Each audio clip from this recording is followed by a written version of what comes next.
Have you ever had sex with a pregnant woman? No, as far as I know. I think you should. That's what I think. Just for the experience. Just so you get over the hump, so to speak. So you can do it more.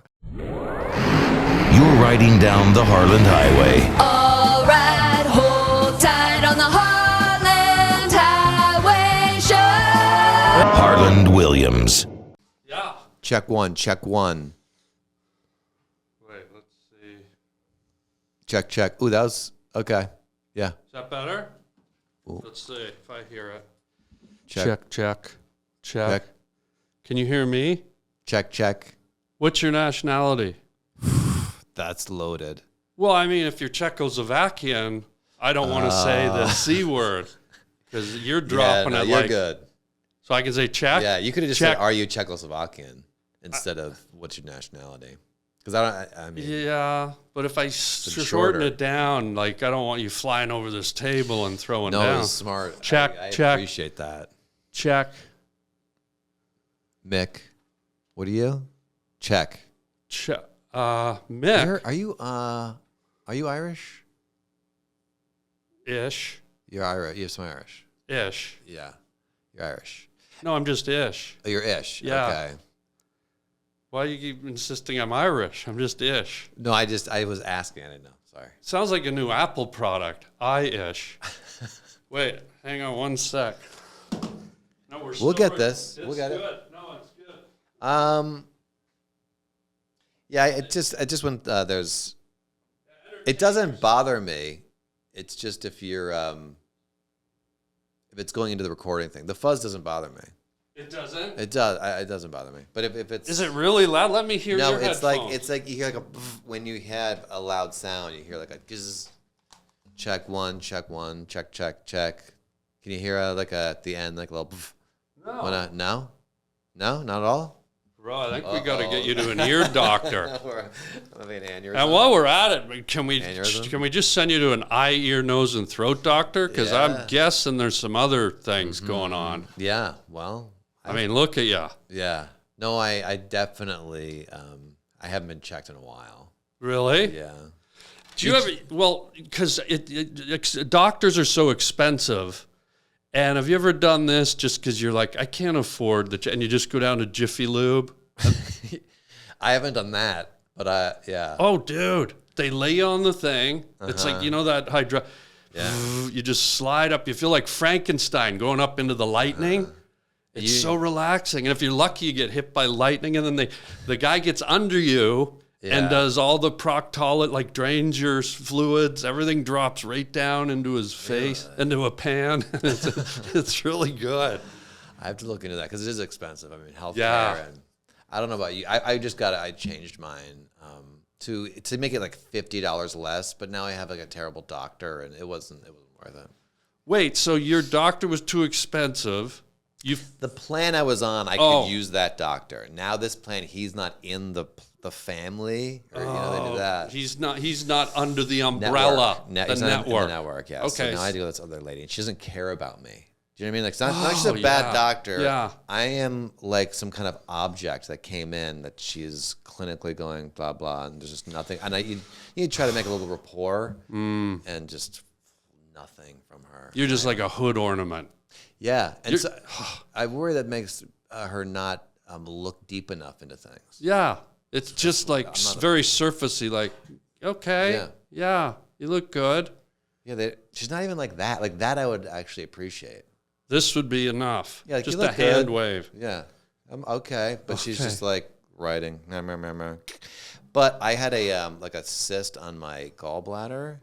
No like way. a millimeter. This is like a year ago, and my good doctor said, in 6 months we'll just do another sonogram and see if it's grown.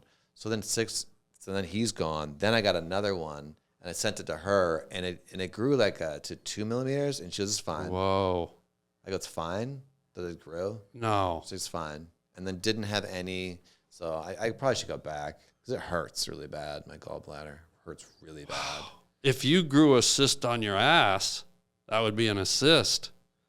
I mean, are you kidding me, guy? Nice. Ladies and gentlemen, Kyle Dunnigan is here. Let's hit the theme music. Yeah. Well, now that's right. You on the Harland Highway, player, right? Hell yeah. How's it feel? How's it feel, guy? It feels nice and smooth. Yeah. I'm really honored to be here. Thank you. Are you kidding? We're honored to have you. Writer, Thank you. comedian, showrunner, Emmy winner.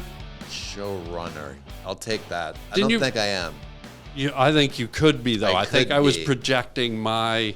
Is YouTube I showrun YouTube show? You're a showrunner. Okay. What's the name of your? Tell them your YouTube show right out of the gate, so they just can bail YouTube. out of this and go to that immediately. Yeah, YouTube / Kyle Dunnigan is my.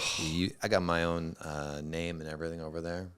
Yeah. But do you like being called a comedian? How do you feel No. about that? I hate it. Yeah. Why do you hate it? Because I don't like to be categorized as something. I think we're me and you and all the people in the comedy community are funny people who are capable of delivering comedy, but in many forms. But I don't like being categorized. Oh, he's a stand-up comic. Mm-hmm. I don't know why. It just rubs me the wrong way. Some guys are proud to wear it. That's all they want to be. Yeah.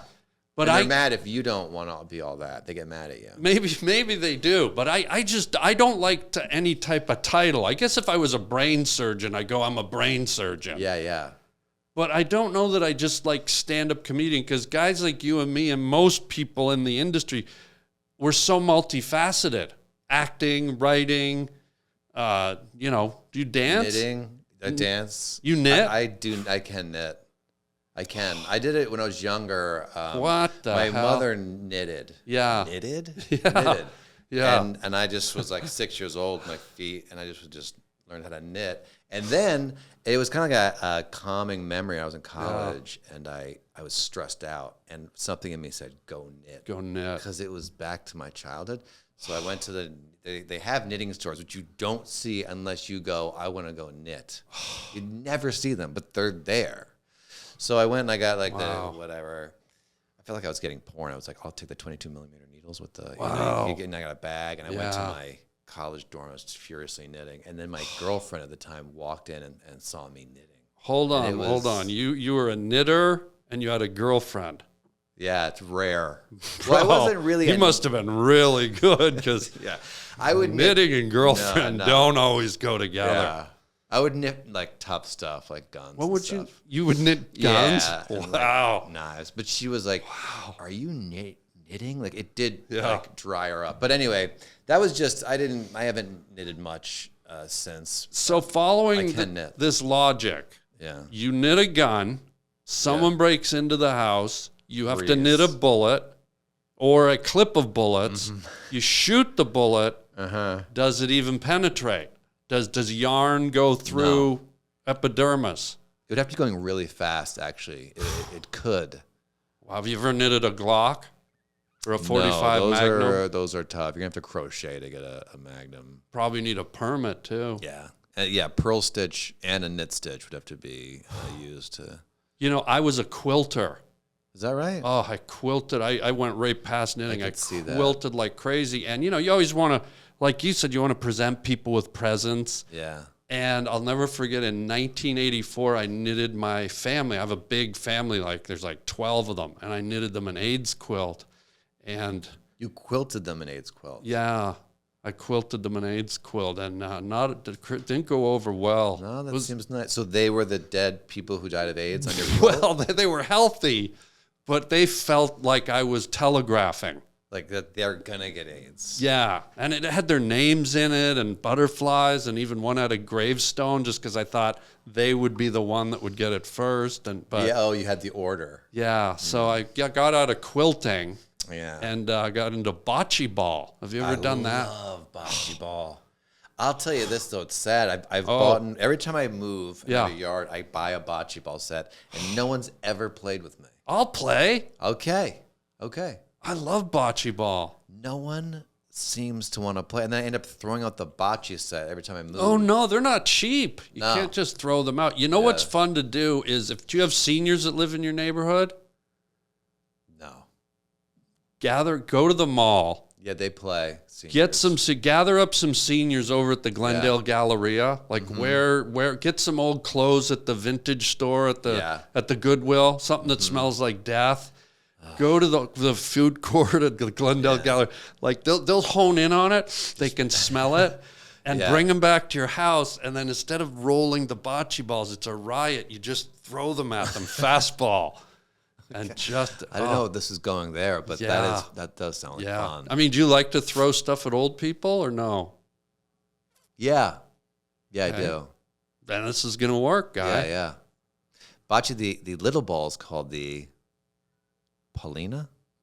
Paulina, is that what it's called? The little silver ball that you roll. Trying to get near. Trying to get near. Yeah, that's called the. Is it called the Paulina? Amber. Does she know? I don't know. I don't know. Does she come in here? No, she doesn't. Amber. What's the little ball called in a bocce set? In a bocce set? She doesn't even know what bocce is. You know what bocce ball is? Oh, ping pong. It's called the ping pong. Ping pong ball. Okay, perfect. Thank you. You just were on the show. Yeah. So bocce, yeah. You wrote my name down there. Yeah. Do you mind? Is it okay if at certain times in the show I just refer to you as Dunnigan? Yeah, that's okay. Is that cool? Yeah, that's cool. You can refer to me as Williams if you want. Harland is a cool name. Yeah. Kyle, I like it though. It's good in Irish. Kyle. It's Irish, right? I was named after a girl. I don't know if it's Irish. I was named. They didn't know if I was gonna be a boy or a girl, and then there was a girl named Kyle in my mom's class. She was tutoring, and then they're like, "Oh, I like that name," and then I came out a boy. Yeah. She was what? Remember those tutoring kids? Oh, she played the flute. Yeah, and this one kid who was one of her flute students. Yeah, was named Kyle. And then, so they wanted to do. But anyway, I came out a boy. And then my dad said, "This is a boring story." No, I love this. He said, "Oh, there's a football player named Kyle. Kyle can be a boy's name." Yeah. But you know what? Look, I don't like you dumping on yourself. You come out here. Your first story, you say it's boring. Yeah. So I'm here to support and help. Yeah. Next time when you come back, yeah, we'll do that same story, but knit that story. Yeah. I feel like the knitting thing is even though it turns women off, it shouldn't. It should turn them on. Yeah, you know, because women are nesters, right? Like it's also if apocalypse or something. That's like a life skill, to be able to make something. Yeah, if there's an apocalypse, like nuclear bomb, mushroom clouds, virus. Mm-hmm. You want someone in your camp that can knit. All the blankets burn up in the heat blast. But therefore, if I'm to follow this, wouldn't the yarn and all material, and then you're knitting air blankets? I didn't think it through. You're right. Dunnigan. I like Dunnigan because it's like done it again. Yeah. So I think like I finish things, and I think your name can have an effect on who you are as a person. Yeah. I've done it again. Done it again. And then done again. Like I'm finished again. My Christian name that I never use is Kneel and Suck, and so Yeah. Well, if you're gonna laugh, maybe this isn't. I was thinking of something else that you said earlier. Oh, okay. Yeah. But here we go. You're on the Harland Highway, guy. Welcome. I can feel it. You can feel my posture is up. Your posture, your areolas are tingling. Yeah. But here's what I want to do. These podcasts, they need to trend. I know. And one of the things that really seems, I did some research. One of the things that really seems to trend in these podcasts is murder stories. Yes. So what I want to come to you at, Dunnigan. Yeah. Is I want to know the perfect murder that you plan, okay? I want to know who you're murdering, why you're murdering, where you're going to murder them, and how. How does Kyle Dunnigan get away with this murder? And what do you do with the body? That's the big thing. Yeah. Is they don't get rid of the body right. Well, don't say that. I'm talking about you, guy. Okay. You're murdering today. I didn't say coming on this podcast will be a cakewalk. This is Yeah. tough stuff right out of the. You're not going to knit your way out of this one. I wish you emailed me and said, "Hey, prepare," because this is a sort of a big question. It's you're asking big. me. It's big. And it's not, if I gave you a preamble and let you know, it would be a cakewalk. I don't want. I want this to be a bit tight, a bit ripe. It wouldn't be a cakewalk. People plan the murders way ahead of time. And they still screw it up. It's very difficult. And you're telling me to improvise how I would murder and hide the body. I don't know. Improvise sounds like fun time. Okay, I'm talking about you terminating a life, guy. Okay. Do you want to say who it is? Who? Let's start. I'll run you through the list if this helps you, gives you time to think. Who is it? Who's going down? Who are you taking out of the picture? I probably shouldn't say their name on now. You don't have to say the name, but how about the relationship to you? Is it a buddy? Is it a girlfriend? All right, I won't say the name. My mother. No, I would never. I love my mom. She's great. She taught me how to knit. Sure. Who would I really wouldn't murder. You're forcing me to murder somebody. Be clear about that. It's on me. If you get caught, I'm gonna take the fall. Okay. Yeah, I would definitely not murder the person I said on a podcast I would murder this person. Right. Although maybe that's good. Right. Because who would do that if they're That's what I mean. There was a story in the news recently. I heard it, I think, on another podcast where some guy was murdering people, then going to other towns and confessing to other murders, and they thought he was such a nut job. It turned out he was really murdering people in his town, but everyone thought he was such a kook. That was his methodology to get away with it. Really smart. Right? You know that comedian who got caught? He wasn't murdering, he was raping. Oh, yeah. This was back in like the 90s? Yeah. Yeah. 80s and 90s. But he would go from town to town. Yeah, or colleges. He would and then the way they caught him was like there was just a rape in every college that he was at that day. Wow, imagine that billing. Come to the comedy show. Have some laughs. Get raped.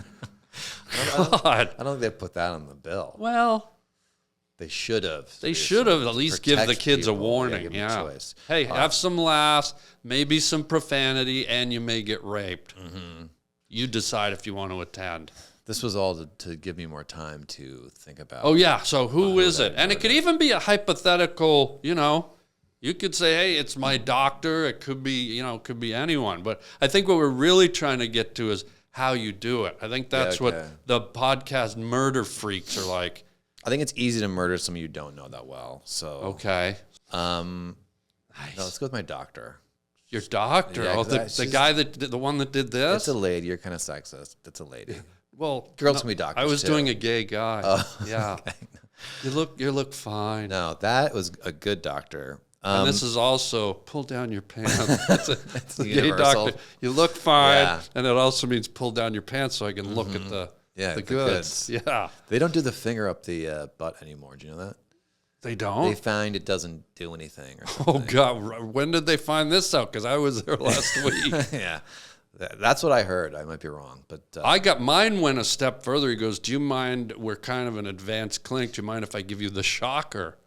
And you put 2 in the bunk and 1 in the junk. 2 birds. That's probably good. Yeah. And I don't even have a... Wait, because the junk... he's just poking... You tried your nutsack. Yeah, like he was trying to put a hole in me. Probably, hard to get the shocker information out of that, probably. Yeah.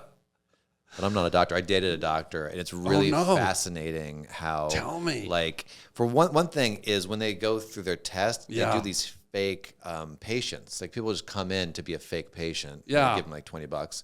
And they have to run through, and it's all videotaped, and then they scrutinize how you were with them, what was inappropriate or whatever. Okay. And then they have the board exams, which are really difficult. And I can imagine you'd probably be falling asleep all the way through them. Yeah. Those damn board exams. Mm-hmm. Too soon. Sorry, keep going, guy. What a God. I deserve an AIDS quilt. You really do. Oh shit! It's okay, guy. It's okay. Throw it around. You're about to murder. You can do what you want. I know. I'm delaying this so hard. I know, but it's okay. It's okay. The wheels are turning. I can see it. So they would also get these things, like for the board exams, they would get these pictures you could buy online that just are insane to help you remember the names of every kind of medicine or body part. Yeah. And it would just be like a pirate, and so you'd go like, oh, that's pyracanosis. Crazy ways of, because you need a way to remember all these things. That's pyracanosis is a disease? No, I made that up. It might be. But like I'm saying, there'd be a pirate and then like two noses. And then pirate nose. Oh, you go pyracanosis. Okay.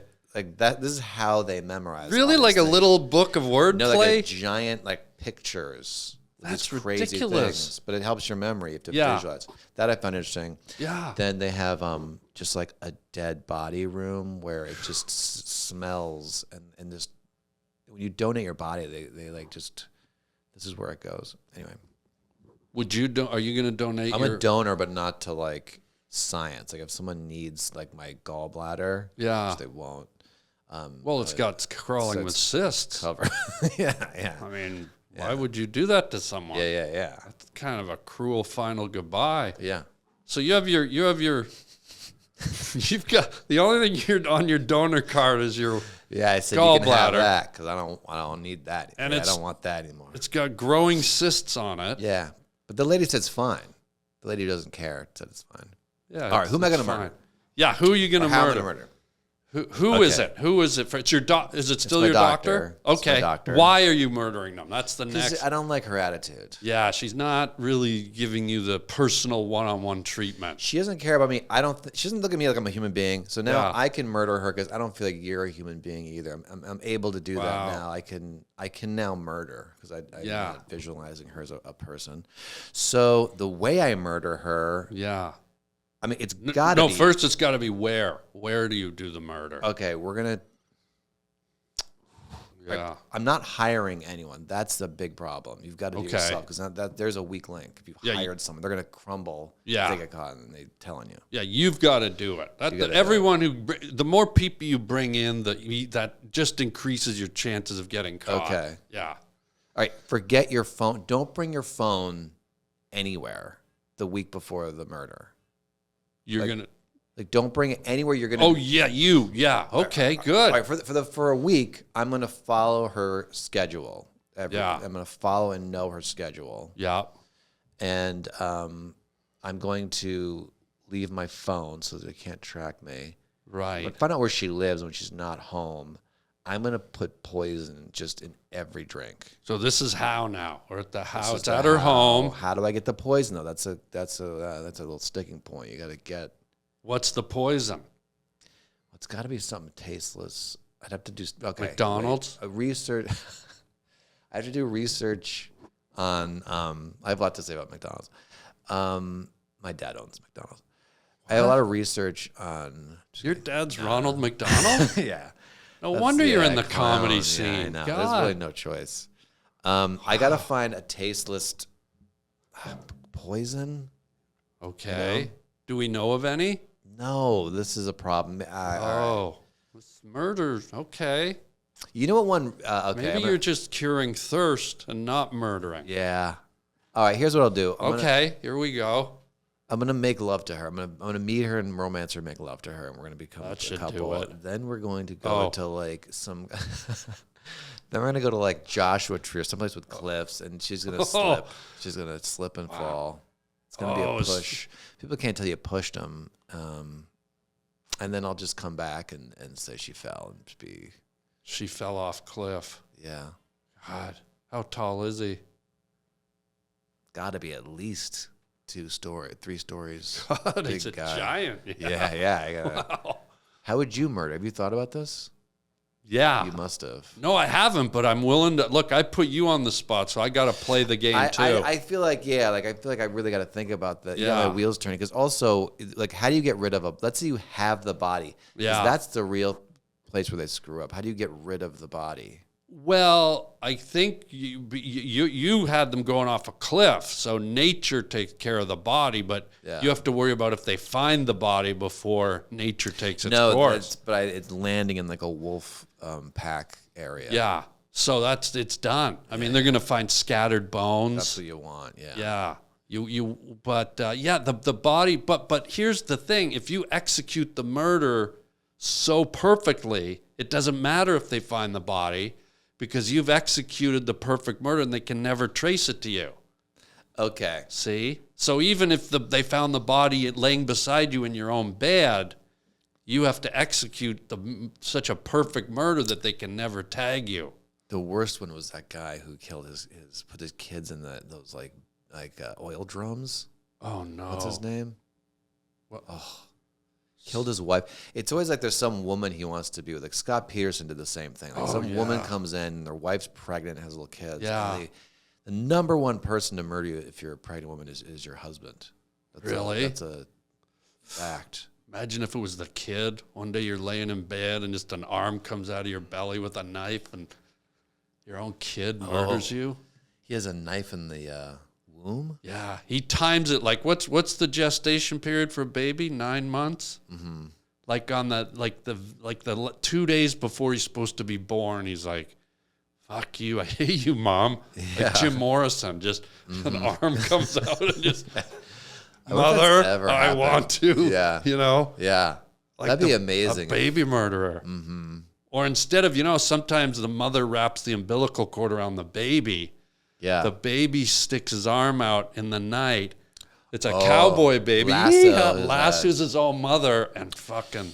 You know what would be amazing about that? The trial with the 2-week-old just sitting there, bald, crying, covered in placenta, and just the jury having to decide the fate. Yeah, you can't even put that guy in juvie. That's even too young for that. Yeah, you can't. You'd probably have to put him in an incubator. Yeah, like a crib. You just put a top in the crib. That's a jail anyway. And he's drooling. Mm-hmm. His defense is drooling. How do you plead? 0? Yeah, I plead 0 years old. Yeah, and what's great is at that age, does an infant child does a fetus have fingerprints? I don't think so. It is the perfect time to murder. It's the perfect murder. Yeah. We figured out, isn't you or me, it's the infant child's. Fetuses, if you're listening, get to killing. If you don't want your crabby mom around ordering you to do stuff. You don't need your mom. Great. I mean, people do. How do you feel about these women and men? I don't mean to be sexist here. No, be sexist. I love it. But very rarely men will just adopt a kid alone. You're alone. Yeah. I know women who've done it. Yeah. Rich women, because then you can just have nannies. Yeah. But just to raise, do you have any kids? What define kid? Okay, hold on. Like smaller than you, but like similar? I have a few in Haiti. Okay. And I had them in Haiti because I hate kids. AIDS in your, AIDS story. and hate, yeah. So you got that. Yeah, AIDS. But no, you know what? The other thing is, have you ever had sex with a prego? No, as far as I know. No, I mean a bottle of Italian spaghetti sauce. Yeah. No, have you ever had sex with a pregnant woman? No. Dude, don't do it. Because, I was talking about that. I did, and here's what happened. I would, you're going in and out the way one does. And the little fucker grabbed me and, was slamming me. And I hit my head against the wall. See, I got concussed. Yeah, he probably thought that was like lunch or something. It was just a powerful kid. How old is this? How far along was she? She was 11 months. He stayed in there. 14-pound baby and just power yanked me. And at first, it was sort of part of the ride, but then I couldn't, my head's hitting the wall. At first it probably felt good. Yeah, I thought she had really powerful lips. I thought she was like one of those ones that went to the gym and did that machine where you butterfly, like you pretend you're squeezing Rod Stewart's head between your legs. That one. What's that machine called? The Rod Stewart head scruncher or whatever it is. Yeah, they all imagine that. Oh, dude, and I was just getting whipped. This kid had a grip like Dolly Parton at a dildo festival. It was insane. Yeah. Wow. Dude. Unreal. We should have started with that story because that's a fascinating story. I know. But we still got to it, and that's key. So you've never had sexual encounter with a pregnant woman. I don't think I've ever gotten anyone pregnant. Okay. Either. But you could still have sex with a pregnant woman. Like she could be single. There's a certain month where I think I would have a problem with that. So if you could see the hump, you'd be out. Like you wouldn't want to have Sir Edmund Hillary sex. I'm trying to think is there's a point where I couldn't perform, and I don't think there is though. You know what? I think I could. I wouldn't want to, but I think I could. Like I think you should. That's what I think. Just for the experience. Just so you get over the hump, so to speak. So you can do it more. But you know what bothers me about it? You'd think the giant, camel hump on the woman's belly would be the deterrent. But for me, have you ever seen a pregnant woman? Their belly button goes from an innie to about a golf ball sized outie. And that's turns you off. It turns me off because, you look down and you look like you're looking at someone's punched eye. And it's this swollen pink belly button. It looks like you're ravioli. On top of them. Yeah. I was imagining like they're laying on their side in bed and you're from behind is the way to do it, I would think. No. You want it confronting. You want to be on top because then you get a bit of that roll. It's almost like being on a teeter-totter. You get to pivot. Their stomach becomes a fulcrum. You come out and you kiss and you come kiss, back. you teeter back, you push, come out. teeter back. It's almost like, remember those birds that used to, you ever see those birds? Yeah, they drink water. They drink and then water. they So dip. you're kind of dipping into their face. You get some tongue. You go out, you breathe, kiss, push, pump. I mean, you do it's a good pitch. It's you're selling it pretty well. I'd love you to try it. I mean, I would. I can set it up. I know some pregos. I know a couple of pregos who are single. Okay. If you'd like to Are you power setting dip. People up? I'd like to set you up. I'm single. I'm single right now. Okay. I could, You could power dip. If they're, how far along? One's right at 8.5 months. Like her belly button looks like someone punched, Donnie Osmond right in the asshole. Yeah, it's amazing they go back. Like someone just go right back. It's pretty amazing. Back. I don't know how that happens. Are you dating someone right now? I'm not. Okay. And you're not. I'm not. I mean, I'm going on dates, but I don't have like a girlfriend. Dude. I wasn't dating. I mean, I went a while not dating. Yeah. And recently I've gone on a couple, dipping my toe, but it's been Oh, really? They had since a foot the pandemic. fetish? What? Yeah. Wait. Yeah. Where do you meet these girls though? There's new ones? Yeah. One I met a while ago and then just lost. Didn't like. She came back and at me and said that she wanted me to take her out, which is rare. And then another one was the setup actually. Oh no. Yeah. What? Well, that sounds like ominous. It was a setup. Yeah. No, but like not in like a bad way. And like they didn't go well. Like you didn't. No. No, they both went well, and I've just started dating again. I've just started. After how long?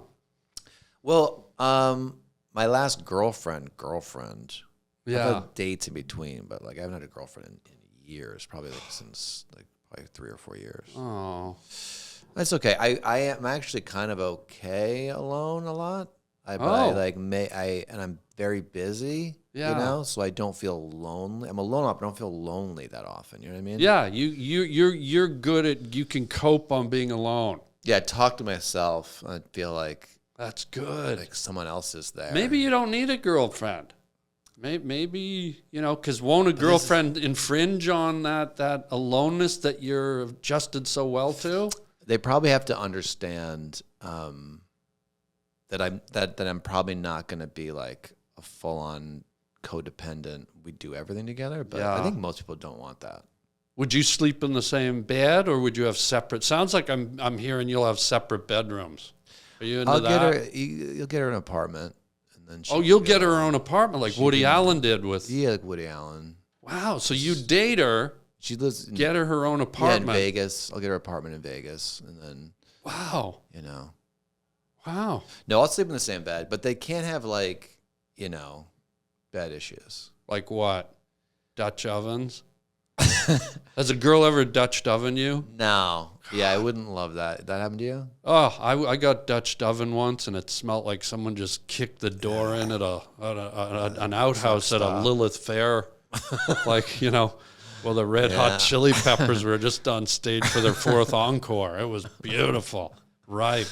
Oh no, are you serious? Oh, are you gonna puke? Oh, Never. God, I've never puked in my life. are you serial? Well, that's not true, but very, very rarely. The first time I ever puked was 11 years old. I was in my. Why? Well, this sounds like my dad was rich, but he had a plane, but he wasn't. My rich. dad had a plane. Yeah, what kind of plane? Piper. Like a Piper Cherokee, Yeah, Piper four-seater. Four-seater. Yeah, that's my dad Single had. prop. The wing on the bottom. Yeah. Yeah, that's what my dad had that. CFO USO were the numbers. What the H? Jesus. No, but he did have a same plane. My father. Wow, that's so Four-seater. weird. It's like a Toyota, just like takes off. It's terrifying. Yeah. But anyway, I was in that, and I just had blueberry muffins, and I hadn't puked before, and Oh, wow. my dad knew, and he goes, "Get a bag in the back," real calm guy. The little barf bags, right? The white ones? No, it was like a Stu Leonard's like grocery bag. Oh. And I just was like, I don't feel so good. He's like, get the bag. And I was like, I couldn't move. And then I just like barfed. And then my brother's in the front. And my dad goes, at least you're doing all right. And he turns on and he barfed on himself, seeing my barf. And then there's like tiny, I don't remember this, the window is like 4 inches. My dad just opened this 4-inch window. Yeah, the little tiny thing, yeah. Yeah, poor guy. And then me and my brother we look like twins, when we're younger. Just covered with barf. Just like walking through the terminal crying, just covered in barf. Anyway. Did everyone think your father was Jackson Pollock? I didn't like ask. I was just like upset about the barf. You looked like some of his paintings walking through. But you know what's amazing about those little planes? And there's one thing I give thanks for, because I barfed all over too. You did? I didn't know, and so I would drink chocolate milk before I went on, and I'd barf. But those little planes, when you get up there, they're just going like this, like the whole time, like the most horrible, like aeronautical, like terror. And so now when I'm on a commercial airline and the giant jets go, I just laugh and I go, this is nothing. Like if nothing else, they trained me that anything a big airline goes through in the air, it does nothing. Yeah. Yeah, whenever I get nervous about airlines, flights, I used to like kind of be not a great flyer, but I just remember there was a thing where those wings can bend all the way up and like touch each other almost. Oh, really? Yes, you see the wings flapping and you're like, oh, we're going to break apart. Like, like it's just very... Well, that's the best thing too, because if you're going up and down and the wings are moving, that means there's air under the wings. And that's what what keeps up the plane afloat. Yeah. So you know what cured me from being afraid of flying or whatever is I read a book about it, and it talked about how every time there's a crash, air flight gets safer because they fix every plane. Oh, right. Everything. Yeah. So it's like every single time you see a plane flying got safer. So right. So it's probably good that they crash a lot, so that in about 70 years, maybe one crash a year. Yeah. I mean, you should celebrate whatever you see. Let's hope there's some crashes this year. Yeah. Yeah, we can only hope for that. I know all the crashes, by the way. I watch on YouTube. YouTube sends you what you like. Yeah, you like a lot of plane crashes. I don't know. It makes me feel better to watch.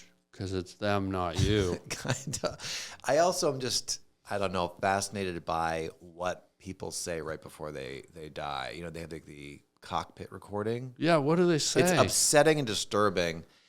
Very strange things. Like what? One guy over the coast of California, the plane got inverted. Yeah. That movie kind of stole this from this thing. And he goes, here we go. And then gone. Yeah, like they were dive bombing. Yeah. And that's the last thing. It's what would you say? What would your final words be? Probably like plug my my website or something. Yeah. Get some traffic. I don't know. Smart, yeah. I don't know. What would you say? I'd probably say Cameron Diaz, where are you? Okay. Something like that. Yeah. Or fuck me tender. Like not her, but just I'm about to hit the ground. Oh, fuck me tender. Boom. Yeah, Splat. I guess it's a great time to sort of pick something to be remembered by. Weird. I didn't mean to bring that up. No, that's good. It's good. We're talking about highway, murder. And then we got into the air. We got in the air. What I wanted to talk to you about though is Bill Maher. Yeah. Because Kyle does the best impression, I think, of anyone I've ever seen doing Bill Maher. Thank you. Nobody else, I don't think anyone does them as good as you. Thank you. You do tons of impressions. Mm-hmm. And we can see them all on your web show. Mm-hmm. And Bill Maher, do you like Bill or do you hate Bill, or are you somewhere in the middle? I don't hate Bill. There's a little bit out there that there's some kind of, it's probably my fault, but he went on Joe Rogan, and he just brought me up out of nowhere. Okay. He was like, he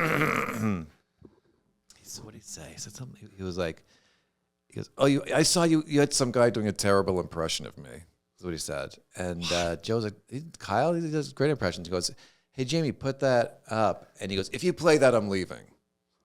Wow, really? Yeah, they kind of came on there to so then I started making more videos, because before that I made videos about him, but they weren't mean. They were just like him reading children's story, you know? And just him reading to children was like, that's all I had done. You know, the thing with Bill is he's very intellectual. He's quite smart, but he can also come off as smarmy and pompous. Okay, people. Okay, you don't. I know, and you don't. Okay, yeah, that guy. And I used to do his show all the time, Politically Incorrect. Yeah. And I remember on the air, this is when it was on ABC, where you couldn't swear. And one time he just stopped and he looked at me and goes, you're an asshole. And I loved it, because what he didn't know is backstage, the producers are saying, Harland, go out and just cause as much hell as you can. Oh, really? And so I would go in and just provoke the guy, and to have him say that was like a badge of honor. But what I thought would be fun, if you're up for it. Oh, I didn't, yes, I am up for it. Oh, nice. I forgot about this. I went on vacation with Bill Maher before this. This is before the whole thing. Okay, that's odd. Yeah. Yeah. Well, even before that, here are the two instances with that I had. One, it was at the Ice House, and like, there's nowhere to stand, and he just wanted the green room by himself. So me and the other comedians have to like stand in the hallway, and it's like, we don't care. Get over yourself. Yeah. You know? Yeah.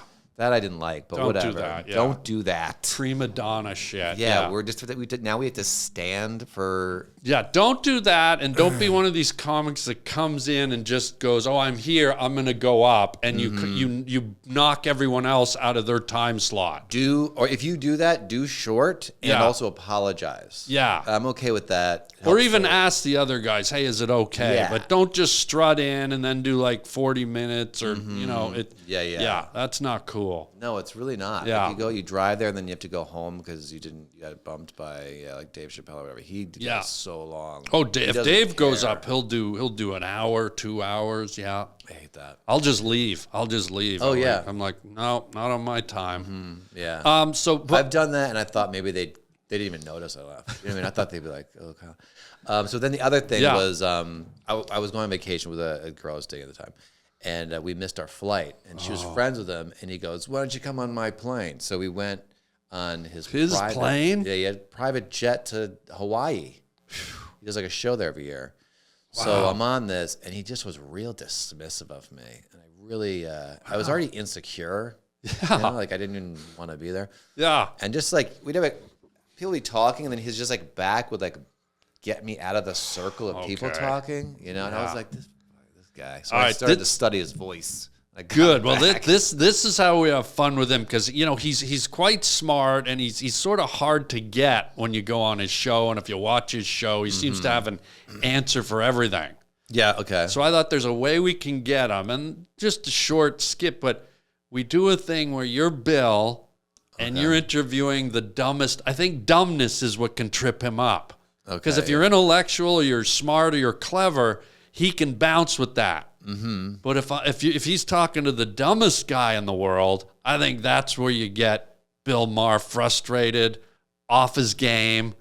So I submit to you, you be Bill. You're interviewing me on whatever topics you want, global warming. He's always got the hot abortion, whatever they are. Mm-hmm. And then dumb guy, we'll see if I can just get you like so frustrated that who knows what you're going to do. Okay. So Bill Maher interviewing dumbest guy ever. Okay, we're back. We were talking about this woke bullshit. What are your thoughts on that, dumb guy? I woke up this morning and had raisin bread. Okay. Woke up? No, that's not what we're not talking about waking up. Well, you said woke, Bill. And I woke up and guess what I had? Fresh Can raisin someone bread. get me a different guest? What, you don't like raisin bread with raisins? No, I don't eat raisin bread. Well, it's like toast. It's like regular bread, but there's speckles in it and they're raisins, Bill. Why are we talking about food? Because I woke up and had raisin bread? I'm really bad at improv. Dude, that was great. Should we try another topic? I thought it was excellent. I don't know. Dude, you were getting mad? You're like, I succeeded in getting you off your game. Yeah, you got me off my game, yeah. What about the climate change thing? Should we do Great, climate change. Yeah. Is it really getting warmer? This felt like a pretty cold winter to me. Well, you know what, Bill? I was, yesterday, I was at the mall and I was in the shade. But then when I went out on the sidewalk, it was warm because I was not in the shade anymore. And it was warm. The globe got warm. Okay, so you're telling me your answer to global warming is to tell me that you went outside and it was warm. In where the sun was, Bill. The sun's warm. Well, yeah. That's your point. And then when I was in school once up at DeVry, we had a globe and they put it near the window and the sun was shining on it. So you think global warming is just an actual small globe and those are getting warmer? Well, you said it, Bill, not me. Okay, we'll be right back with someone totally different. Nice, dude. It's not, I don't know. Dude, I liked it. You were totally fucked. I was in. We fucked Mar over good. Like we sizzle fucked No, him. it is hard to get him, like because we just got him twice. I don't know about that. Dude, when you look at this back, he might as well cancel his show. I don't know. I don't think we should put that on. I think we sizzle fucked him. Yeah. He is hard to like improvise because he is. I nailed it. I do think he. I do agree with a lot of what he says. Yeah. You know what I mean, you know. Well, I used to watch him religiously, and then I got discouraged because he always took the same point of view. Like as a moderator, I don't think you should be liberal or conservative. I like the idea of someone being in the middle and dancing on each side. But I felt like every time he went to answer, I knew what the answer was because he always sort of leaned to one side, so I got frustrated. Yeah. And I don't care what side you're on, but I think be in the middle so that I can see you do the dance with everyone. And that's just me. Yeah, no, that's actually a harder thing to do. And it takes more intellectual. You have to sort of drop your ego and sort of see their other side. So. Yeah, and plus you're a moderator, so I feel like you kind of got to sit on the fence a little and dance the dance. Right, yeah, no, he gets, yeah, right. But that's my opinion. Mm-hmm. It seems like more shows are doing that where they're like, the host is taking the strong opinion, and then you're on to sort of like be fighting with that person or agreeing with that person, and that's the show. Well, every show now is somebody's picking a side, and it's taking away from me the entertainment value. I just like to see someone up there goofy and telling jokes and being funny. It's like I don't want to hear about either side of the political spectrum. I just want to have a laugh. But, you know. Who's that for you? Is there any show? There's none left, you know, and even Letterman, who I really loved, even towards his final years, he started becoming Mr. Political Guy to a degree. So, have you seen the Kyle Dunnigan show? Yeah, you do it. I trapped you. You see, there aren't any. And Yeah. then I mentioned mine. You have a show? You have your show on Yeah, YouTube? yeah, and you can't just get a show on YouTube, by the way. Like, there's a process. You know what I mean? What do you mean? Well, you got to upload the video. It's not like everybody can just have a show on YouTube. You know? Yeah, you put tons of work. You're an amazing writer. You've won an Thanks. Emmy. You're an Emmy-winning writer. Yeah, my mom has it. I kind of regret that. Wait, 'cause then what? when- Your mom won the Emmy yeah, for you? yeah. Mommy, I want an asked Emmy. her. Stay here, you little bastard. I'll go win one for you. I'm a Is that my mom? truck driver. Sorry. Wait, tell me about what was it Well, like to I took her to the Emmys. You know. so you were She there. She loves those shows and stuff. Yeah. And, so I knew that'd be fun for her. She flew out. It was really, I'm really What? glad I brought her. Yeah. And then I won, which was a surprise. And then Wow, and did you have to go up I and went receive up. I made what? Catherine McPhee, you know, from Yeah. American Idol. Yeah. Gave me that. She's and, beautiful and Yeah, talented. she's beautiful and talented. Yeah. And then, then my mom, I just gave it to her at her house. It's Yeah. her house. But now I'm like, when I have girls over, you know, it's like, that's a panty dropper. And I don't have Yeah. it. Like, I blew it. It's a huge panty dropper. Like, I don't have it. Do you think your mom's using it at home and there's men's underwear all over the house? It's not a boxer dropper. Well, I mean, You got it. know what they're wearing. You got it. Flaunt it. Yeah. What was I it? hope not. Yeah. What was it like though? Did you have a speech ready? Like the process of going up and winning an award is foreign to most people. That's quite an accolade for you. It was Yeah. interesting because first they came over right before the award was coming up, and they go, they're like, "Are you from blah blah blah, some other show?" And I was like, wow. "No," and I was like, "Oh, I didn't win." It's like, why are they looking for someone from another show? Yeah. So I was like, okay, because I'm thinking they want to put the camera on the winner, so they're trying to Yeah. find out who the winner is. Right. So like, they're like, "Are you from blah blah?" So I was like, "No, I'm not from Saturday Night Live or whatever it was." And then, I won, and I really didn't know how excited I would be, and I was really excited. Was it nervous excitement? Like, were you panicked, or was it just full on like adulation, like crazy fun? No, it was like crazy fun because I didn't realize cool. that I wanted to win. I think I probably was lying to myself. I'm like, whatever, blah blah Yeah. blah. And then when it happened, I was allowing myself to be like really like excited. Like that was really cool. And then I was very, the speech. I blabbered on for a while, and then when it was on TV, they cut the speech No. way down. Well, it was on FXX. Okay. Every other year they have the best. It was best original music. Was Yeah, the, that's right. You thing. did one for a song, right? Yeah. And so every year they have it off the main show that's on live, whatever. Okay, on Fox or Yeah. whatever. And then the awards are like, who cares? Yeah. This was an every other year. This Yeah. was the other year where they were having an FXX. So they were able to edit me down. Oh. You know?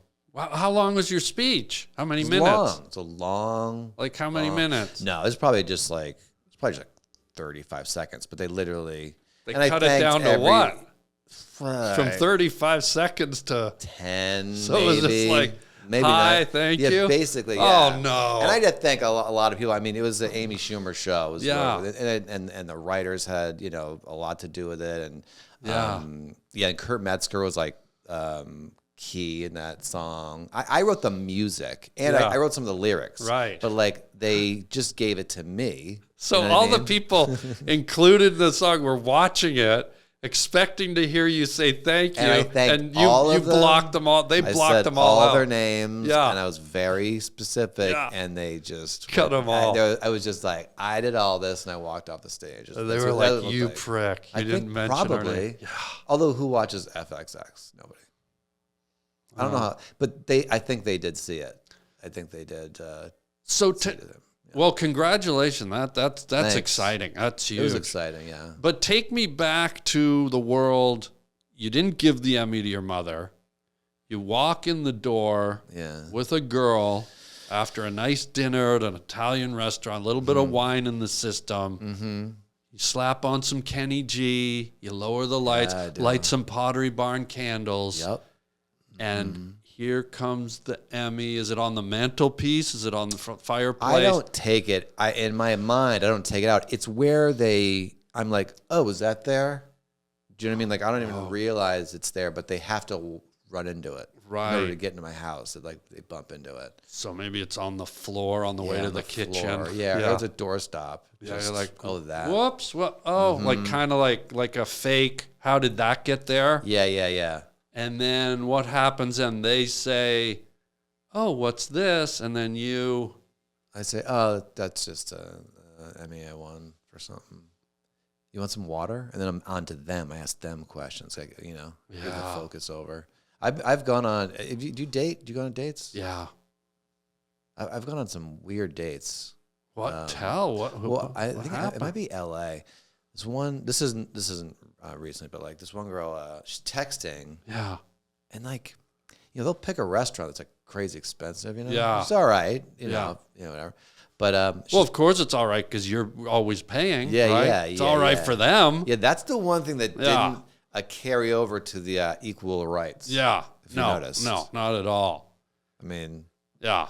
And especially when they have the gall to pick the very expensive restaurant too. That just adds another layer. But as much as they think they're getting away with it, to me it tells me a lot about that girl and their MO and kind of who they are. Mm-hmm. But anyways, keep going. So she's texting, and so I took a picture of her texting, and then I sent it to her so she would like get a picture of her texting, which I thought would be fun. I thought she'd laugh. Oh, she was texting during your dinner. Yeah. Oh, a lot. Oh, yeah. I sent her the picture of herself texting, and she goes, "I do look cute." And I was like, in my head, I erased her from the planet Earth. Wow. Yeah. So her response, she didn't get that you were being sort of hinting and being sarcastic, like, hey, we're on a date and you're texting. Yeah, and I thought she'd laugh, like, oh my God, sorry, or something. I thought it'd be kind of like a... Do you still know where she is or at all? Because I think we might have found your murder victim. I should have killed her. I think she's the one, guy. And it's not too late. No. And it's actually better now because it's been years. Right? No one's going to even know. Yeah. Bingo, bro. The text murders. Mm-hmm. Well, I love writing. I love that you're such a great writer because your stand-up comedy is like, it's very unique. It's cleverly written. Like, you don't see where it's coming. You pick premises that, you don't see coming. Like, all of a sudden you'll be talking about bowling in the dark, the night bowl. Like I love that you never know where you're going. And so I love writing. I love that you won an Emmy. And I wondered if you would indulge me because I want to be a writer. I would love to win an Emmy. Okay. You're a writer? Not at your level. No. But I'm aspiring, if I can throw that word around. Yeah, absolutely. Yeah. I think you're doing just fine. Because if you're okay with as an Emmy-winning writer, would you be okay with me running a short little piece that I wrote by you and getting your feedback? Absolutely, sure, yeah. I'd be honored. I don't know if you do this at all, but do you keep a cinnamon journal? No. Okay. I keep a cinnamon journal, and every day I write in my cinnamon journal. Is it all about cinnamon? No. It's just it's scented, leather scented cinnamon. Oh, okay. Yeah, and I write in my cinnamon pencil, cinnamon stick pencil. Yeah. I like. Go ahead. No, but I'd love to see what you think, and it's just some musings. Mm-hmm. And if you could give me any feedback, I'd be honored. I don't think I. Go ahead. I'm a little nervous and a little intimidated.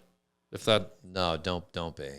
You don't mind? Not at all. No. I feel like I'm sort of commandeering your time, but you said it's okay. No. I'm honored. I'd love to hear this piece you wrote. It's a comedy piece. No, this is kind of like poetry. It's not even poetry. It's sort of like trying to get to be a writer, an eloquent writer. Okay.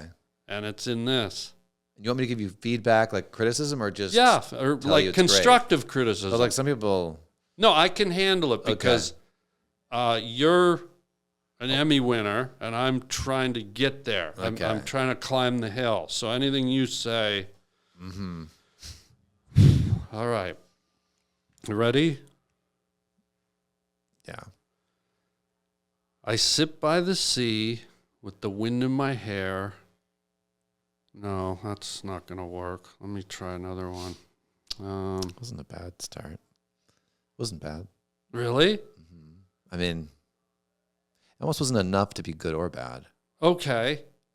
Can I take another crack at it? Yeah. All right, from my cinnamon journal. Mm-hmm. Children cry in the corn at night. Niblets, butter, Orville Redenbacher's teeth. Where's Waldo? Who gives a flying royal fuck? Bacon, lettuce, tomato on Jim Morrison's grave. Pink flamingos cross the sunset. Poltergeist ghosts sniff Orville Redenbacher's twat crust.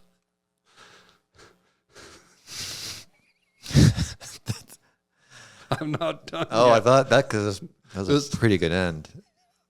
You mean you want it to It was end? strong to end that way because it was like alarming. On Orville Redenbacher's twat crust? Yeah, because you're left with that image, and then you have to sort of piece together what you meant. It was. Oh, this is good to know. Yeah, no, I was actually very impressed with that. Oh, thank you. Okay, well, that's the halfway mark. I mean, no notes so far. Really? Yeah, no notes. I'm at the halfway mark. Should I keep going? I mean, I wouldn't gamble, but I mean, go ahead. You have it. Let's hear it. So nervous. Melon juice, garlic spread, Dutch oven, and Relba Wilson's bad. If God exists, then so does Karen Carpenter's tapeworm. Blood stains the stairs, rape fills the night, souls die like dreams. I'd like to have a sexual affair with your food court sucking wife. Are you married? No. Bacon and eggs, sea turtle lips, barf me a river, Meryl Streep's tits. Oh wow. What do you think, Guy? Wow. It's really Talk to me. I've never heard writing like that. Okay. I'll say. I like that it didn't have any, like nothing was connected, which is weird for writing. It didn't go anywhere. It was all over the place. In a good way. In a good way. Yeah, like you couldn't follow it. In a good way? Yeah, in a really good way. Okay. And you couldn't get emotionally involved at all because you never stayed anywhere for any amount of time. There was no theme, it seemed like. What about Meryl Streep's tits? Was that emotional? It was a nice tag at the end, but I don't think we I don't think we were taking any journey there. But I liked that about it. Okay. Can we call it a work in progress thing then, or? Yeah, I would definitely. Okay.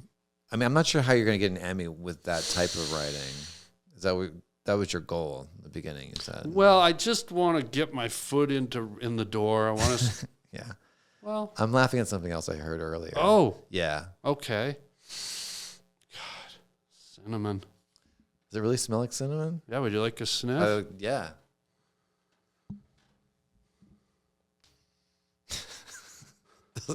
That's not what cinnamon smells like. Well, what does it smell like to you? Well, it's leather. It smells like leather. Well, cinnamon leather. No, it's just leather. Well, that's not what I'm picking up. I don't know. Well, I see a lot of those pages are empty in that book. Well, that's like I said. I'm just getting. You're just going. starting. I'm getting going. It's a good start. I don't want to. I want you to feel encouraged. Thank you. Yeah. Good analysis. Good review. Yeah, there's nothing about that was at all something that anyone could say was going anywhere, or there was no protagonist or story arc, which a lot of people put like a story arc in. You don't really need that. Yeah, you don't. Now that I hear it, you don't really need that. I don't think it's. Yeah. Why waste time with that? Mm-hmm. Yeah. So, are you dating? Yeah. Yeah. I mean, it's hard. It's hard. If you're dating right, it is. So the Emmy comes out. We just high five. People should know that. Well, it was weird. It wasn't. It was sort of. It wasn't a strong slap. Like it was sort It's a of bad angle. It was sort of this. Yeah. It was like mid, like high. Come over your mic, and then Yeah. that was too light. It's because of this. Yeah, let's do it. There. That's a high five. Hell yeah. The other ones were kind of like a fruity tap on the shoulder type of I like thing. that doctor, yeah. You have any more questions for me? Getting deep? Oh, I wanted to ask you, because, guys like us, we have vivid imaginations, right? Writers, comedians, performers, and you're super. By the way, check out your show on YouTube again. I want to plug it again. Thank you. It's one of the most creative shows out there. Thank The you. impressions, is that called deep faking or is Face swap. Face swap? Yeah. Like, dude, the amount of work you put into it's like a TV show. Yeah, I do two different ones. One's like a live sketch show. One's like a TV show, The Fresh Prez. I do like a political Biden thing. And it's. I haven't left my house in 5 days. This is the first place I've come because I have a deadline and I just am round the clock shooting and editing and writing. It's amazing. I got to figure out. You need a whole staff almost, like a big staff. Yeah, I have two. I edit, but I also have two editors now because I'm in a crunch. So one's in Europe, so they can edit around. When we're asleep, they can edit. Oh, European editing is the best. Mm-hmm. Yeah. So my next question was nightmares. Have you ever had like a reoccurring nightmare or one horrible nightmare that just sticks out? Because we have such vivid imaginations, guys like you and me and people in the arts. Like, have you had one that just like pops out, a nightmare, an imagery, or some recurring thing? This is a reoccurring one when I was younger, which is weird. Okay. Which is me and my grandfather are like in New Jersey. Okay. And we're looking over at Manhattan, and one of the towers, Twin Towers, is slightly lower than the other one. Okay. And I'd say, why is that tower lower? And my grandfather would say, because the other one's on a hill. Now, why would this dream recur? But I would just be like, weird. Yeah. So when I was like between like, I don't know, 8 and 12. Yeah. So then when 9/11 happened and then the Tower 1 came down, it was like that image that I dreamed was like had happened. Oh, wow. Weird. That was the weirdest. Oh, that's creepy. Yeah. When would you ever think one of the towers would move down? Yeah, and be like your recurring dream. Ooh, and you had this dream over and over? Yeah, I had enough time to remember it and go, why is this and why is my grandfather there? I don't know. Did your grandfather have any link to 9/11? He died at 9/11. He did? No. But that would have really put that dream all together. But did he know someone or the fire guys that died, or was he a pilot? No, there's no connect. No, but my dad was he was an attorney and he would do plane crashes. That was his specialty towards the end of his life. And he did it like, wow. So when 9/11 happened, he was the guy they were calling to be like the attorney, but he died. So he couldn't do it. Your dad died. He did. Yeah, 99. So he missed the whole 9/11 thing, but. Wow. Yeah. Well, I wonder, though, if there's something that you'll find out as life goes on, that there was some kind of obscure connection to the Twin Towers or your grandfather, 9/11 somehow. You never know. Maybe something comes out of because it seems like it's a bit of a premonition. Ooh, his birthday's in September 11th? 21st. Guess it's not that. Anyway, what's your dream? I have this dream sometimes that I'm at a crosswalk. Okay, it's like a busy intersection, like 4 lights, traffic lights, cars everywhere waiting to go. I'm standing there. The light turns green. I start walking across, and then walking the other way is a black poodle, like one of the big ones. Yeah. Up on 2 legs, walks past me. And as I'm going past it, I sort of look back, and it doesn't look back at me, but it just tilts its head, and its eye rolls back at me. Like I just see its eye like roll back and look at me. So it's black fur, white eye, and it just like rolls back. The eyeball moves to the back? No, but it just moves as much as it can. So it's sort of like looking at me like that, but it's really wide. And it's just... That's really weird. It's really startling. And that's why I love that movie, The Ring, because it was like all that crazy imagery. Yeah. Do you have any... can you link that to something in your childhood? Attacked by a dog? One of my dogs... This is weird. One of my dogs I bought on 9/11, and it was killed by an old man.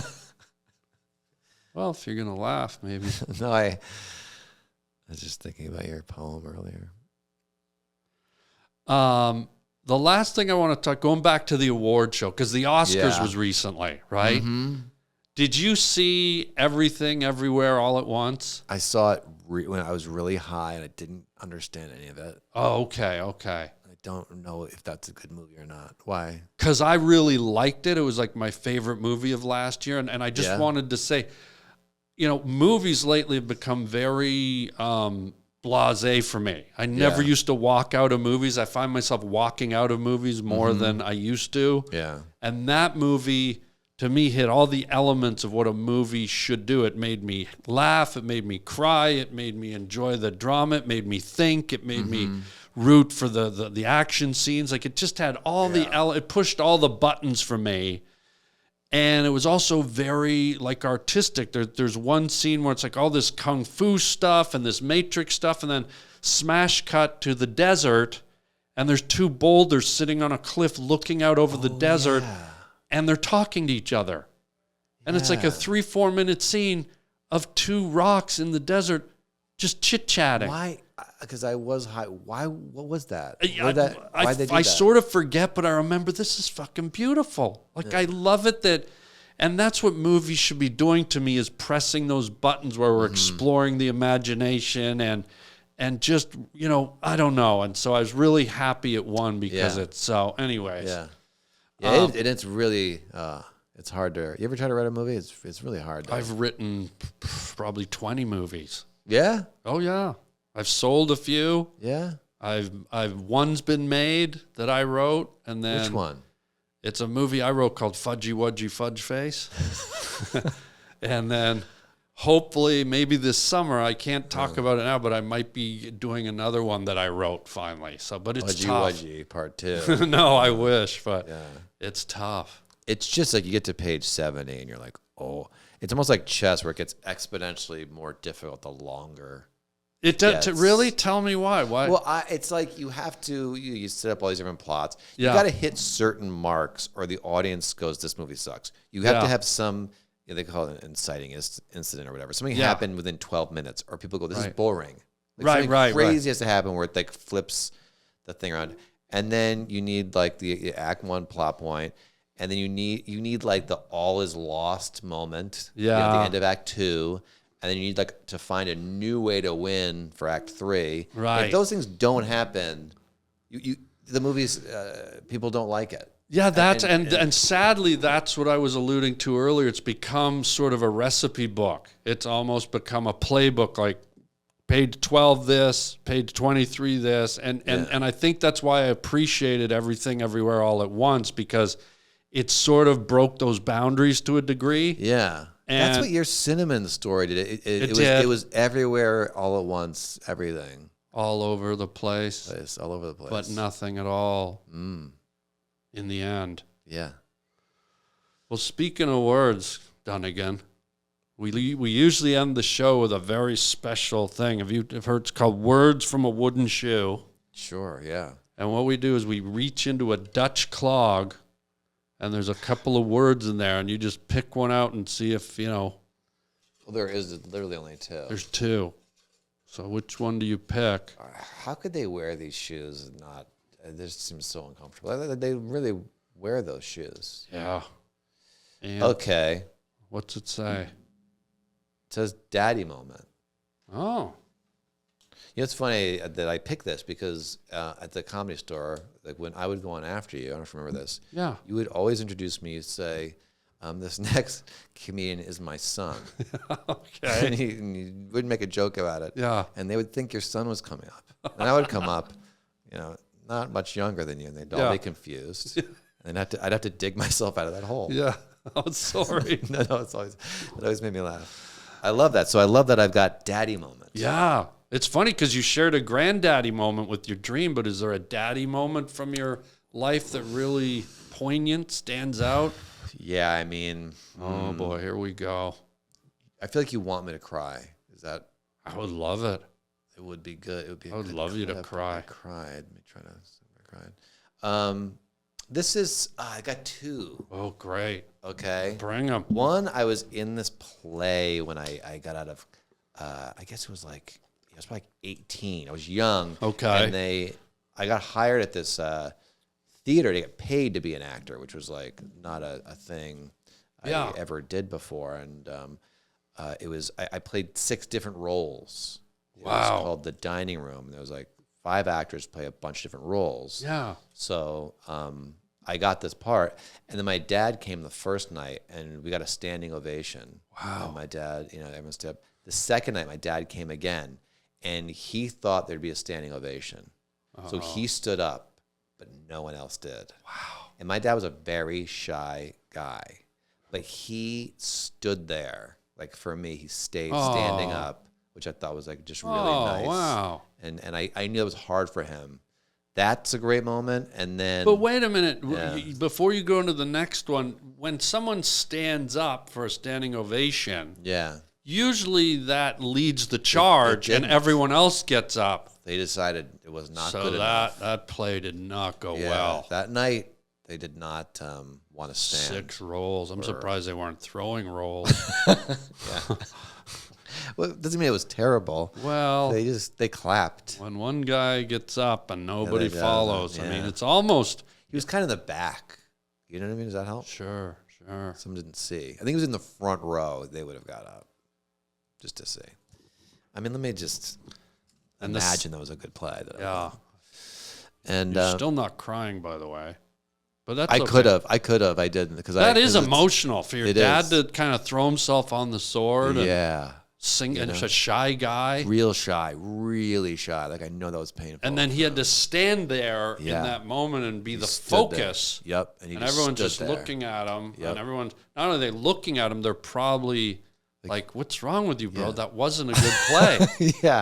Yeah. Wait, you're clapping for him? Yeah. The 6 roll guy? Uh-huh. Yeah. That's a dad right there. I could have cried, but I'm like tough and manly. Yeah. Do you know what I mean? Well, I mean, those high fives, it took us about 6. That was a 2 to tango bad 5. Yeah, I was kind of lame on it, too. You were free. I had this in the way. Yeah. So the other one the other one. I was a little pipsqueak when I was younger. I was tiny, in 8th grade, but I could throw the ball hard, baseball. And my baseball coach, we were in the undefeated team. We just had all the best players. Softball or hardball? Hardball. The real thing. Okay, you got some heat. Overhand. And so he goes, I want you to pitch in the next game. And I was excited. I told my dad. So he took off work, and in a suit, he came to the baseball game. And you've never... Well, first of all, I'm warming up, and I hear the coach from the other team. This is an adult man. I'm in 8th grade. Yeah. He goes, you can hit this guy. He's pint size. So now my confidence just kind of went. I was pretty tiny. Yeah. And I just was like, I had never thrown with people standing there. Yeah. Like I just your dad was standing already? He was. Yeah. He came standing. You have to. But he wasn't in the batter's box. Okay. He came to watch. I thought maybe he was doing another standing O before. Okay. Well, he was standing in the back. He didn't go in the bleachers. He just was like, he was standing again. You're right. Yeah. But I was very thrown by someone in the batter's box, and I could not throw. And so I was walking everybody. People were you've never seen someone just around the bases, humiliating. Yeah. And I saw my dad took off work and came to watch me. Were these supposed to be funny stories? I told you 2 like emotional stories. No, I like that. Okay. But I picture you because you're a writer. Yeah. When you said they sent you in to pitch, I picture you on the pitcher's mound. Oh, good. The guy, the ump says, play ball, and you're on the pitcher's mound and you go, fade in. 3 priests walk into a bar. Yeah. A gun is hidden under the counter. A woman, you know what I mean? I can see how you thought that. You pitched a movie. I think most people will, And all the players are like, dude, throw the fucking ball. And hey, I'm still in the second act. Right. We got a long way to go. Yeah. Everyone have a seat. I'm pitching here. Okay? It would have gone over better than my actual pitches. And then your dad could have done the standing O when you get fade to... The cowboy rides off to the sunset, fade to black, and your dad. That's my boy. Yep. Yeah. That would have been better. Oh, buddy, before we go, will you pitch all your beautiful websites, all your shows, all your stuff so people can follow you, go see your stand-up comedy? I am doing I thank you for this opportunity to pitch my stuff because I'm doing a tour. So KyleDunnigan.com is the best place to go for that. Yes. And I got a new Fresh Prez episode coming out Tuesday. Yes. And I'll get that done in time. And then I do a monthly live sketch show. Belinda Carlisle just did it. Oh, from the Go-Go's. Yeah. Jerry Seinfeld's done it. Where do you do it at the Groundlings? I know in my house, in my tiny house. I just zoom people in. Harland Williams might do it. I would be honored. Yeah. As long as I get a standing O. Oh yeah, absolutely. So anyway. Oh wow. Yeah. And got to see his comedy. You're touring all over the country. Well, Minneapolis, Tacoma, Texas, Bakersfield. That's the country. Not too much east. That's okay. Yeah. But go on your website and they can find it. Yeah. Come on up, buddy. And thanks for the writing tips. You keep going. I think it's one of those things where, like, keep going and don't read it. Like, don't judge what you're doing. Just keep trying. Yeah, you'll make it. High five before we go, guy. Let's do it. And if you guys don't hear a thwap, we've failed. But if you do hear it, we should probably go out on that. Yeah, let me get the theme music cued. Ready? Here we go. Look at the guy's elbow. That's how you do a good high five. My elbow. Wait, no, that was mine. Hold on, what? I fell back on the chair. Okay, God. Ready? Yeah. Kyle Dunnigan. Check him out. Go to his house. Wear your underpants. They'll be off before you can say EMMY. That's it for today. Chicken chow mein, everybody. Thanks for being here. We'll see you next time on the Harland Highway Podcast.